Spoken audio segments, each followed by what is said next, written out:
Iniziamo la conferenza post Cesena Carrarese con mister Michele Mignani, prego per le domande. È stata mister una partita con ci è voluta molta attesa, nel senso che loro tenevano tanto palla, facevano girare bene, ci facevano inseguire, poi quando è stato il momento di colpire si è colpito. Sì, secondo me Cesena è partito bene, è partito molto bene. Poi c'è stato un momento nel primo tempo dove sicuramente la Carrarese ha mosso palla, però creando pochi pericoli, e noi siamo stati bravi quando abbiamo accelerato a sfruttare le occasioni che abbiamo avute, e probabilmente avremmo potuto sfruttare anche qualcuna in più, però siamo tutti felici, siamo tutti contenti. Secondo me è stata una prova da squadra matura che sa che le partite durano 90-95 minuti almeno, e quindi ha gestito bene anche i momenti in cui il possesso di palla era dell'avversario. Sono contento perché abbiamo dato continuità ai risultati fatti in trasferta, abbiamo finalmente vinto davanti al nostro pubblico e consolidato il percorso che stiamo facendo sotto l'aspetto della prestazione, dell'applicazione, dello spirito di squadra che i ragazzi mettono in campo in ogni partita.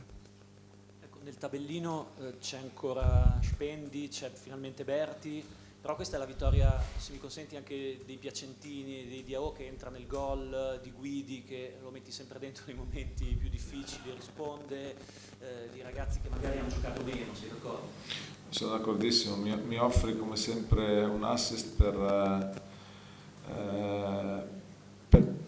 dare meriti ad un gruppo eccezionale. Tu hai fatto qualche nome, ce ne sono da aggiungere altri, anche quelli che non sono entrati oggi, perché rendono sempre la settimana di lavoro proficua, perché se non hai un gruppo di 22-23 ragazzi che lavorano intensamente gli allenamenti non vengono bene, e questo è merito sempre e soprattutto di quelli che giocano meno, che stasera hanno avuto una possibilità, l'hanno sfruttata e hanno dato il loro contributo, ma io non avevo dubbi. Poi al di là del risultato, al di là della prestazione, che la cosa più importante è che ognuno di loro dà il massimo di sé per la squadra, e questo mi rende felice, mi rende orgoglioso di allenare un gruppo come questo.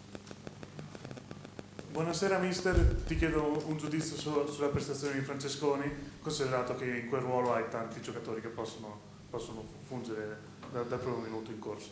Francesconi è uno di quei giocatori che ti dà tutto quello che ha, non si risparmia mai, ha tantissimi pregi e ha qualche difetto. Nella prestazione di oggi ci ha messo tutto, ma quando uno finisce la partita, quando Francesconi finisce la partita, bisogna sempre stringergli la mano e abbracciarlo, perché ti ha sempre dato tutto quello che è. Quindi a volte ci mette più qualità, a volte può sbagliare qualcosa, ma non c'è giocatore al mondo che non sbagli, per cui per noi è un giocatore importante, riesce a fare sempre bene entrambe le fasi, e quindi ce lo teniamo stretto.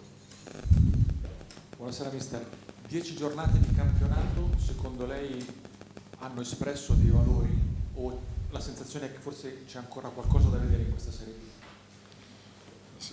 Chiederei una risposta non diplomatica. No, ma non è, cioè, il problema è che non è una risposta facile, al di là della diplomazia. Io penso che alla lunga, nel lungo periodo, poi uno raccoglie quello che merita. È chiaro che 10 partite non è alla lunga, quindi però ci sono delle squadre che ti lasciano intravedere quello che dicevo prima, che poi in Serie B diventa la cosa più importante, ti lasciano intravedere spirito di squadra, spirito di gruppo, ti lasciano intravedere che difficilmente sbagliano partite. Poi le partite si possono vincere e perdere, perché poi sono gli episodi che determinano. Un episodio oggi poteva cambiare l'inerzia della partita, l'ha cambiata. Le partite sono sempre equilibrate, ma quando una squadra, io parlo per la nostra, dà continuità di prestazioni, secondo me spero, mi auguro che non sia frutto del caso, ma sia frutto del lavoro. Quindi anche nel breve periodo io voglio augurarmi che il campionato stia esprimendo dei principi di valori che poi possano durare nel tempo. Questo è quello che speriamo noi del Cesena. Poi è chiaro che ci sono delle squadre che hanno un organico sopra la media e appena hanno sistemato i loro problemi verranno fuori. Io non faccio nomi perché non voglio parlare degli altri, però noi dobbiamo guardare noi stessi e, come ho detto prima, credere nel lavoro che facciamo. Ma io degli altri non voglio parlare. Ho sentito recentemente una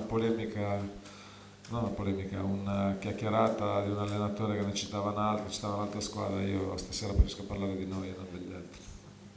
Prego. Avete altre domande per mister Mignani? Grazie a tutti. Grazie, buonasera.